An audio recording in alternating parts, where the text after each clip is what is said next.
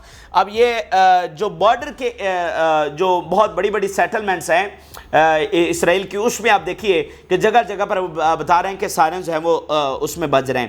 پھر Israeli media, heavy barrages of rockets were launch from Lebanon towards north at the front line settlements. جو front line کے settlements ہیں وہاں پر heavy barrages of rockets جو ہیں، یعنی بہت بڑی تعداد میں وہ اس وقت فائر۔ جب دیکھیں نا کہ ایک آبادی، یہ کوئی معمولی چیز نہیں ہے، جو وہاں سے رپورٹس آ رہی ہیں کہ وہ اعصابی بیماریوں کا شکار ہو گئی ہے وہ آبادی، یعنی اگر ایک آبادی مسلسل اس چیز کے اندر رہ رہی ہے کہ مسلسل سائرنز بج رہے ہیں، مسلسل دھماکے ہو رہے ہیں، مسلسل جناب آگ کے شعلے کہیں سے اٹھ رہے ہیں، وہ پچھلے 8 مہینوں سے اسی کے اندر رہ رہے ہیں، تو ان کو بھی پتا چل رہا ہے کہ غزہ میں لوگ کتنا سفر کر رہے ہوں گے، جن کو کھانا پانی بند کیا ہوا ہے، جن کے سب سے جن پر ظلم کے پہاڑ توڑے جا رہے ہیں، وہ کس تکلیف میں ہوں گے، یہ اب ان کو احساس ہونے لگا ہے۔ اسی لیے تو ان کی چیخیں نکل رہی ہیں۔ جب جنگ ان کے دروازوں پر آئی ہے، جو میں پہلے بات کرتا ہوں کہ جب غزہ میں بمباری ہوتی تھی تو یہ پکنک کرتے تھے، انجوائے کرتے تھے، تو اب جنگ ان کے دروازوں پر آئی ہے، ان کو اس کی حدت پہنچی ہے تو ان کو اندازہ ہو رہا ہے، ٹھیک ہے۔ پھر آپ دیکھیے Israeli media, in the first salvo of missile from Lebanon an army military base was targeted. کئی ایک سالوو کہتے ہیں کہ بہت کم ٹائم کے اندر، کہ ودن منٹس بہت بڑی تعداد میں میزائلوں راکٹس کو فائر کرنا، پروجیکٹائلز کو فائر کرنا، یہ سالوو کہا جاتا ہے۔ تو سب سے پہلا سالوو جو فائر کیا گیا ہے وہ بتا رہے ہیں کہ ایک ملٹری بیس ہے، اس کو ٹارگٹ کیا گیا۔ پھر Israeli media, large column of missile towards the north and the sirens do not stop in the Meron. Large column of missile جو ہیں وہ فائر ہوئے ہیں، اور وہ کہہ رہے ہیں کہ میرون میں جو سائرن ہے وہ رکنے کا نام نہیں لے رہے، ٹھیک ہے۔ اگر آپ وہ ویڈیوز دیکھیں جن میں سائرن بج رہے ہیں اور کس طرح سے بھگدڑ مچی ہوتی ہے اور کس طرح خوف کی فضا ہوتی ہے، تو آپ اس ہیڈ لائن کو، اس موجودہ صورتحال کو جو آن فیلڈ ہے اس کو سمجھ سکتے ہیں کہ جب مسلسل سائرنز بج رہے ہوں اور جناب دھماکے اور شعلے اور وہاں پر آگ ہی آگ ہو۔ پھر Israeli media, alertness is at its peak in the northern settlement۔ Highest level کے اوپر، یعنی جو الرٹنس ہے وہ ہائیسٹ لیول کے اوپر ہے اس وقت، جو تمام وہاں پر سیٹلمنٹس ہیں جو کہ بہت بڑی تعداد میں ہیں، یعنی 50 60 70 جتنی بھی ہیں، وہ وہاں پر سب سے زیادہ اس وقت میکسیمم سیکیورٹی ہے۔ پھر Al Jazeera, siren sounded in the Sasa and Mount Meron area. پھر المیدین رپورٹ کر رہا ہے rocket launches towards Upper Galilee, یہ المیدین اس بات کو کنفرم کر رہا ہے کہ یہاں پر حملہ ہوا ہے۔ پھر suspected air penetration by drones from Lebanon towards the Galilee finger, ٹھیک ہے، یہاں پر ڈرونز آئے ہیں۔ پھر Israeli media, siren sounded in the Meron area and the sounds of numerous explosions are heard in the place. اب دیکھنا کہ وہ مختلف ہیڈ لائنز میں جو صورتحال ہے، کیونکہ دیکھیں اس کی کوئی ویڈیو نہیں ہے، یہ اتنے دھماکے وہاں پر ہو رہے ہیں، اس کی کوئی ویڈیو جو ہے وہ نہیں آ رہی، کیونکہ وہاں پر سینسرشپ ہے، اسرائیلی میڈیا کو پبلش نہیں کیا جانے دیا جا رہا، الجزیرہ بند ہے، باقی انٹرنیشنل میڈیا وہاں پر ہے نہیں، تو وہ مختلف ہیڈ لائنز کے اندر ہم جو گراؤنڈ ریالٹی ہے، جو انٹینسٹی ہے، جو ان کا نقصان ہو رہا ہے، اس کو ہم سمجھ سکتے ہیں کہ پہلے اس نے بتایا کہ sirens do not stop in Meron, اور اب وہ کہہ رہا ہے کہ number of explosions in the Meron, کہ اب وہاں پر جگہ جگہ پر دھماکے ہوئے۔ اس کا کیا مطلب ہے؟ دیکھیں سائرنز تب بھی بجتے ہیں جب اگر آیا ہے کوئی پروجیکٹائل، اگر وہ ہوا میں بھی تباہ ہو جائے تو بھی سائرن بجتا ہے، لیکن ایکسپلوژن کا مطلب ہے کہ وہ ڈائریکٹلی جا کر ہٹ کر رہے ہیں جو بھی ان کے پریسائز ٹارگٹس ہیں، جو ملٹری سائٹس ہیں، جو ان کی فوجیوں کے ڈپلائمنٹس ہیں، تو وہاں پر ان کی کیجویلٹیز بھی ہو رہی ہیں، گراؤنڈ کے ساتھ جا کر میزائل اور راکٹس ہٹ بھی کر رہے ہیں، اور ان کا بھاری نقصان وہاں پر ہو رہا ہے۔ پھر ذرا آپ سنیے گا، the number of missile launched in the last salvo exceed 30۔ یہ آپ ٹوٹل آپ خود ہم نمبرز گن لیجئے جتنے حملے جو ہیں وہ کیے گئے، جو آخری سالوو فائر کیا گیا حزب اللہ کی جانب سے، اس میں بھی 30 سے زیادہ جو میزائل ہیں وہ شامل ہیں۔ اس طرح کی صورتحال ہے اس وقت وہاں پہ. یہ اس وقت ناظرین تازہ ترین حملے ہیں جو حزب اللہ کی جانب سے کیے گئے ہیں, اور یہ مختصر تفصیلات ہیں, یہ ابھی تازہ ترین تفصیلات ہیں جو وہاں سے آئی ہیں اور ہم نے آپ کے سامنے رکھی ہیں. اب اس میں مزید تفصیلات آئیں گی. دیکھیں اتنے بڑے جب حملے ہوئے ہیں, جب جگہ جگہ پر دھماکے سنے گئے تو وہاں پر کیجویلٹیز بھی بہت بڑی تعداد میں ہوئی ہوں گی. تو آگے بہت جلد تفصیلات آئیں گی کہ کتنی گاڑیاں تباہ ہو گئیں, کتنے گھر تباہ ہو گئے, کتنے ملٹری ٹارگٹس کو ہٹ کیا گیا, کتنے اسرائیلی فوجی جو ہیں وہ مارے گئے ہیں. لیکن بات یہ ہے, دیکھیں حزب اللہ کے یہ حملے, اسرائیل جس کو کوئی ٹچ بھی نہیں کر سکتا تھا, اگر حزب اللہ اتنے بڑی کامیابی حاصل کر رہی ہے تو اسرائیل جو پلان بنا کے بیٹھا ہوا ہے نا کہ وہ رفح پر آ جائے گا, قبضہ کر لے گا, غزہ پر قبضہ کر لے گا, گریٹر اسرائیل بنا لے گا, ہیکل سلیمانی بنا لے گا, تو یہ آج گراؤنڈ ریالٹیز مختلف ہے. آج معاملات بدل چکے ہیں, آج طاقت کا جو توازن ہے وہ بدل چکا ہے. ٹھیک ہے, تو ان کو لگ پتا گیا ہے کہ اس وقت ان کے سامنے لڑ کون رہا ہے, اور آگے بھی ان کو لگ پتا جائے گا. ٹھیک ہے, ان کی ساری عقل جو ہے وہ ٹھکانے آ جائے گی, اور آ چکی ہے. ان کا سارا عقد جو ہے انہوں نے مروڑ کے رکھ دیا ہے. ٹھیک ہے, ان کا سارا غرور جو ہے وہ خاک میں ملا کے رکھ دیا ہے. اور آگے ذرا ان کے ساتھ دیکھیے ہوتا ہے کیا. میں پہلے دن سے بات کر رہا ہوں, جو ہمارا سب سے بڑا لاس ہے, جس کی بھرپائی تا قیامت نہیں ہو سکے گی, وہ ہے جو شہادتیں وہاں پر ہوئی ہیں, جو 79 لوگ جو مظالم انہوں نے برداشت کیے ہیں, وہ اس کی کوئی جسٹیفیکیشن نہیں ہے اور اس کی کوئی بھرپائی نہیں ہے. لیکن قصور کس کا ہے؟ اگر OIC کے اجلاس میں پہلے دن یہ فیصلہ ہو جاتا کہ ہم نے تیل بند کرنا ہے تو کتنا پریشر وہاں پر کریٹ ہوتا. کیا ہمارے تمام ملکوں نے اپنا ڈپلومیٹک پریشر استعمال کیا؟ کیا پولیٹیکل پریشر استعمال کیا؟ کیا آپ نے ایک بھی رفح کے اوپر جا کر پریس کانفرنس کی؟ رفح بارڈر پر جا کر آپ نے کیا ایک بھی پریس کانفرنس کیا آپ کے وزراء خارجہ نے؟ ٹھیک ہے, آپ نے نہیں نہ کی. تو یہ ساری انسانیت کا اور خاص کر ہمارا سب کا فیلئر ہے, عربوں کا خاص طور پر فیلئر ہے کہ جو پورا اپنا پریشر استعمال نہیں کر سکے. اور رپورٹس تو یہ بھی ہیں کہ کچھ ایسے بھی ہمارے برادر ملک ہیں جو یہ چاہتے تھے کہ حماس ختم ہو جائے اور وہ پھر اپنے مرضی کے حساب سے وہ مڈل ایسٹ کو چلائیں. جیسے نتن یاہو نے سپتمبر میں یونائٹڈ نیشن میں کھڑے ہو کر کہا تھا کہ یہ مڈل ایسٹ کا نیو میپ ہے. ٹھیک ہے, تو وہ نیو مڈل ایسٹ بنانا چاہ رہے تھے اور اس میں وہ چاہتے تھے کہ حماس کو ختم کر دیا جائے. لیکن جو بات چائنا نے پھر کی نا, اور پھر رشیا نے کی, کہ پہلے تو یہ رشیا نے کی پھر چائنا نے کی کہ وداؤٹ پیلسٹائن کوئی سیٹلمنٹ مڈل ایسٹ کی نہیں ہو سکتی. یہ رشیا کی جانب سے بات سامنے آئی. انہوں نے کہا کہ پیلسٹائن کے بغیر کوئی مڈل ایسٹ کی سیٹلمنٹ نہیں ہو سکتی. تو کس نے رشیا کو کہا ہوگا؟ آپ ذرا اندازہ لگائیے, رشیا کو کس نے کہا ہوگا کہ اس کے بغیر کوئی بات ہم نہیں مانیں گے؟ تو ظاہری بات ہے ایران نے کہا ہوگا کہ آزادی فلسطین اگر نہیں ہوگی, اگر فلسطینی ریاست نہیں ہوگی تو یہاں پر کوئی سیٹلمنٹ نہیں ہوگی. یعنی اگر یہ طاقتیں اگر ایک سائڈ پہ بیٹھ کر یہ کہیں گی کہ ایسے ہم لکیریں کھینچ کر ایسا مڈل ایسٹ بنا لیں گے, ٹھیک ہے, تو ایسا بننے والا نہیں ہے. ٹھیک ہے, تو یہ تو فلسطین کاز کو ختم کرنے جا رہے تھے, لیکن اب ان کو اپنی پڑ گئی ہے. ٹھیک ہے, جو نتن یاہو صاحب اتنے تکبر اور غرور کے ساتھ ایک نقشہ اس نے پیش کیا جس میں فلسطین تھا ہی نہیں اور ایک پورا گریٹر اسرائیل تھا, تو اب ان کو اپنی فکر پڑ گئی. اور ہم کتنے ہی ثبوت مسلسل آپ کے سامنے رکھتے چلے جا رہے ہیں کہ یہ کس طرح سے اپنے اختتام کی طرف بڑھ رہے ہیں. تو یہ ان کو خوف حزب اللہ کا اور باقی ایکسٹرنل ریزسٹنس کا یہ ہے کہ ان کے پاس یہ صلاحیت ہے کہ وہ کبھی بھی کسی بھی وقت ان کو ہٹ کر سکتے. یہ مسلسل ایک خوف ہے جو ان میں پایا جا رہا ہے کہ کب حزب اللہ کے سینکڑوں سے بھی 800 900 ہزار راکٹ بھی وہ فائر کر سکتے ہیں. ٹھیک ہے, کبھی وہ تل ابیب کو بھی نشانہ بنا سکتے ہیں. ٹھیک ہے, تو یہ ان کو مسلسل خوف ہے. اب ناظرین, غزہ کی جو تازہ ترین صورتحال ہے وہ آپ کے سامنے رکھتے ہیں, اور اس میں سب سے بڑی خبر تو یہ ہے کہ جب حزب اللہ اتنے بڑے اٹیکس کر رہی تھی تو سیم ٹائم کے اوپر ناظرین کیا ہوا ہے کہ غزہ سے اٹیک ہوئے ہیں, راکٹ حملے ہوئے ہیں. یعنی اندر تو لڑائی وہ جاری ہے جو رفح میں اور غزہ میں جاری ہے وہ تو جاری ہے, لیکن سیم ٹائم کے اوپر حماس نے اسرائیلی شہروں اور سیٹلمنٹس کو نشانہ بنایا. ذرا دیکھیے گا, Qassam brigade we targeted the Sderot settlement with the 114 mm short range Rujum missile system. Sderot کے سیٹلمنٹ کو نشانہ بنایا. اس کے علاوہ کس کو نشانہ بنایا؟ Israeli media. Siren sounded in the Sderot, Nirim and Ibim in the border with Gaza.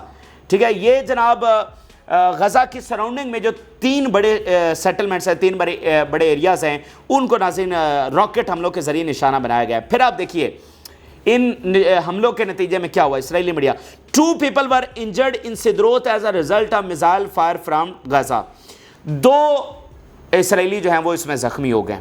ٹھیک ہے، جو شدید زخمی ہوں گے ظاہری بات ہے وہ بعد میں کسی کی ڈیتھ ہو جاتی ہے، کوئی تاحیات معذور ہو جاتا ہے، لیکن فگرز کو بھی سائیڈ پہ رکھتے ہوئے وہ کتنے انجر ہیں، وہ بعد میں مریں گے کیا ہوگا، وہ اس کو بھی سائیڈ پہ رکھیں. کیجویلٹیز ہو رہی ہیں، یعنی کہ جانی نقصان ہو رہا ہے، یعنی کہ براہ راست راکٹ اور میزائل جو حماس فائر کر رہی ہے، وہ حزب اللہ تو پتہ نہیں کتنا نقصان ان کا کر رہی ہوگی. اگر حماس کے حملے اگر وہ اتنی کیجویلٹیز ان کی کر رہے ہیں، اتنا ان کا جانی نقصان کر رہے ہیں، تو حزب اللہ کیا کر رہی ہوگی. اور جب آل آؤٹ وار حزب اللہ چھیڑے گی تو ان کے ساتھ ہونے کیا، آپ ذرا دیکھیے گا. یہ کوئی معمولی فگر نہیں ہے، یعنی حماس راکٹ فائر کرے اور اسرائیل کے اندر وہ ان کے بندے مار دے.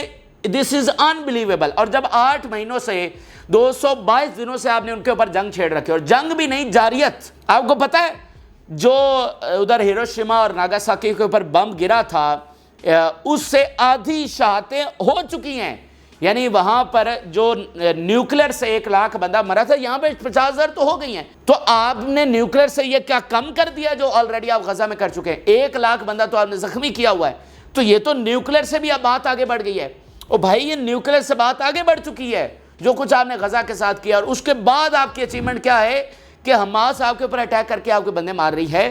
تو آپ ذرا دیکھیے آپ کے ساتھ ہوتا ہے کیا اس نتن یاہو کے ساتھ اور اس کی ساری اس کابینہ کے ساتھ جنہوں نے یہ قتل عام کیا انسانیت کا. کس لیے؟ میں آپ ذرا اندازہ تو لگائیے، آپ نے اتنے معصوموں کو اتنے بے رحمی کے ساتھ، اتنی سفاکیت کے ساتھ شہید کر دیا. ٹھیک ہے، تو آپ کو کوئی خوف نہیں آیا، اس اوپر والی ذات کا بھی کوئی خوف آپ کو نہیں آیا کہ اس کا قہر آپ کے اوپر نازل ہوگا. ٹھیک ہے، آپ کو کوئی اندازہ نہیں تھا کہ یہاں یہ سرزمین فرعونوں کے ساتھ اور نمرودوں کے ساتھ اور ظالموں کے ساتھ کیا کرتی ہے. آپ کو اندازہ ہونا چاہیے تھا. آپ کو تو ساری ہسٹری کا پتہ ہے، آپ خود کہتے ہیں کہ آپ بڑا ہسٹری سے واقف، تو تمہیں پتہ ہونا چاہیے تھا کہ یہ جو تم کر رہے ہو اس کا تمہیں انجام بھگتنا پڑے گا. اور جب پوری نیشن ظلم کرتی ہے تو پھر نیشن کو اس کا حساب دینا پڑتا ہے. ٹھیک ہے، تو یہ جو ہے نا حماس پوری طرح سے موجود ہے اور لڑ رہی ہے اور لڑتی رہے گی، اور ایک ایک چیز کا حساب ہوگا، ایک ایک چیز کا بدلہ لیا جائے. اب ذرا میں 2 تجزیے آپ کے سامنے رکھنا چاہتا ہوں کہ ان کی جو گراؤنڈ ریالٹیز ہیں وہ کیا ہیں اور کس طرح سے ان کو شکست ہو رہی ہے. اب ذرا تجزیہ کار کے بات سنیے. If Netanyahu had agreed to the agreement proposed a week ago، اگر نیتن یاہو 1 ہفتہ پہلے جو اس کے سامنے پروپوزل آیا تھا اگر اس پر راضی ہو جاتا تو کیا ہوتا. He could have left Gaza with half defeat. تو نیتن یاہو کی بچت یہ ہونی تھی کہ یہ آدھی شکست کے ساتھ غزہ سے نکل جاتا. But it seems he wants to leave with a complete defeat. لیکن یہ جو جنگ کو بڑھا رہا ہے لگتا ہے ایسا ہے کہ یہ مکمل شکست کے ساتھ یہاں سے نکلے گا. which will have repercussions not only on his political future as a prime minister but also on the entire entity in terms of security, military and economic levels. اور وہ جو شکست ہوگی جو یہ مکمل ڈیفیٹ کے ساتھ، یہ تو ایبسلیوٹ وکٹری کی بات کر رہے ہیں نا، ان کو ایبسلیوٹ ڈیفیٹ ہونے جا رہی ہے. تو جب یہ اس ایبسلیوٹ ڈیفیٹ کے ساتھ نکلیں گے، یعنی ایسا نہیں ہوگا کہ یہ غزہ سے نکل جائیں گے پھر ویسے ہی غزہ بھی قبضے میں رہے گا، ویسٹ بینک میں بھی قبضے میں رہے گا اور یہ اسی طرح سے ان کا نظام چلتا رہے گا، ایسا نہیں. وہ ایبسلیوٹ ڈیفیٹ ہوگی اور اس ڈیفیٹ کے نتیجے میں نیتن یاہو تو جائے گا ہی جائے گا، یہ تو اپنا انجام بھگتے گا. اور کیا ہونے والا ہے کہ یہ جو انٹائر اینٹی ہے یعنی پورا اسرائیل، وہ اس کا خمیازہ بھگتے گا. ٹھیک ہے، اس کو حساب دینا پڑے گا اور اس کا مکمل خاتمہ ہوگا. یہ تجزیہ کار عرب کے بات کر رہے ہیں. دوسری ذرا سٹیٹمنٹ دیکھیے. The resistance succeeded in overthrowing Netanyahu's justifications for storming Rafah as it is the last area before his army to eliminate Hamas and achieve victory in every battle. وہ بتا رہے ہیں کہ ریزسٹنس جو ہے وہ اس میں کامیاب ہو گئی ہے. جو نیتن یاہو نے ایک دنیا میں جھوٹا بیانیہ پھیلانے کی کوشش کی کہ یہ رفح جو ہے وہ لاسٹ سٹرونگ ہولڈ ہے اور صرف حماس یہیں پر ہے، اس کو رد کرنے میں ریزسٹنس پوری طرح سے کامیاب ہو گئی ہے. The world was surprised by the return of battles to the northern Gaza Strip. اب جو میں آپ کو بات بتا رہا تھا کہ یہ نارتھ میں لڑائی چھڑنا یہ کوئی معمولی چیز نہ سمجھے، اس کے امپیکٹس ہیں اور اس کے امپیکٹس اسرائیل کے اوپر ہیں. دنیا کی حکومتیں اندھی تو نہیں ہیں، وہ غلام ہو سکتی اندھی تو نہیں ہے. دنیا کا میڈیا انفلوئنس میں ہو سکتا ہے، اندھا تو نہیں ہے. دنیا کے عوام کو اب سمجھ تو آ رہی ہے، مغرب کے عوام کو پتہ تو چل رہا ہے کہ بھائی آپ کہتے تھے کہ ہم یہ حماس کو ختم کرنے جا رہے ہیں، تو یہ حماس کو تو ہم نے ختم کر دیا تھا اور اسی کے نتیجے میں آپ نے اتنے بندے شہید کر دیے. تو آج آپ دوبارہ سے نارتھ میں چلے گئے اور دوبارہ سے یہ قتل عام کر رہے ہیں. اس لیے آپ دیکھیں جب سے دوبارہ سے یہ غزہ میں گئے ہیں، آپ چلے جائیں جو ویو ہے لوگوں کی، ایک نئی مظاہروں کی ویو، پروٹیسٹ کی ایک نئی ویو جو ہے وہاں پر شروع ہو چکی ہے اسی وجہ سے. تو یہ حقیقت جو ہے وہاں کے لوگوں کو سمجھ آ رہی ہے. So the justification for storming Rafah were dropped, کہ جب آپ ایک طرف یہ کہتے ہیں کہ رفح لاسٹ اسٹرانگ ہولڈ ہے اور اوپر سے نارتھ میں گھسے ہوئے ہیں، تو پھر رفح کی جسٹیفیکیشن کہاں گئی، جو کہ آلریڈی جھوٹی تھی، ہم تو پہلے سے کہہ رہے تھے. تو پھر وہاں پر بات تو وہاں کی ہو رہی ہے نا، آپ کو تو پہلے سے بتایا، یہ ویسٹ کی بات ہو رہی ہے، ویسٹرن میڈیا کی بات ہو رہی ہے، ویسٹ کے عوام کی بات ہو رہی ہے، ویسٹرن حکومتوں کی بات ہو رہی ہے جو جھوٹے بیانیے پھیلاتی ہیں. تو وہ جو جسٹیفیکیشن تھی وہ مکمل طور پر ختم ہو گئی. And the Israeli confirmed from where they did not know it their failure in every battle and in every sector. تو یہ کنفرم ہو گیا کہ ہر بیٹل کے اندر، ہر سیکٹر کے اندر ان کی شکست ہے. کون سی شکست؟ ایک ایبسلیوٹ ڈیفیٹ، وہ ایبسلیوٹ ڈیفیٹ جو ان کے مکمل خاتمے کا سبب بنے گی. یہ اس وقت جناب ہو رہا ہے. یہ ناظرین اس وقت کی تفصیلات ہیں. غزہ میں، رفح میں فلسطینی جو تنظیم ہے حماس وہ پوری طرح سے موجود ہے، لڑ رہی ہے، ایکسس آف ریزسٹنس پوری طرح سے موجود ہے. اور میں آپ کو کہتا ہوں کہ آپ کو صرف ان کے اوپر بلیو کرنے کی ضرورت نہیں ہے. کوئی اسلامی ملک فوجیں نہیں بھیجنے والا ہے، وہ پوری طرح سے غلام بنے ہوئے ہیں. ٹھیک ہے، میں تو یہ کہتا ہوں کہ انہوں نے اپنی آزادی کی جنگ لڑنی ہے. بھول جائیں وہ آزادی، وہ فلسطین کو آزاد کروائیں گے. فلسطین کو ان کی ضرورت نہیں ہے. ٹھیک ہے، فلسطین کو جن کی ضرورت ہے وہ میدان عمل میں آ چکے ہیں. تو باقی جس نے آنا ہے میدان میں، اس نے اپنی آزادی کی، اپنے پرنسپلز کی، اپنی غیرت کی جنگ لڑنی ہے. فلسطین تو لڑ رہا ہے اور اس کے اتحادی لڑ رہے ہیں، وہ میدان عمل میں ہیں، ان کو آپ کی ضرورت نہیں ہے. آپ اپنی سوچیں، اپنی غیرت اور اہمیت اور پرنسپلز کی اور آزادی کی اپنی بات کریں، اپنی سوورینٹی کی بات کریں. تو یہ اس وقت کے حقائق ہیں جو آپ کے ساتھ شیئر کیا. آپ اپنی رائے ضرور آگاہ کریں. جو لوگوں نے چینل کو سبسکرائب نہیں کیا ان سے ریکویسٹ کریں گے کہ چینل کو ضرور سبسکرائب کر لیں تاکہ ہر آنے والی ویڈیو آپ تک پہنچ سکے. اللہ حافظ.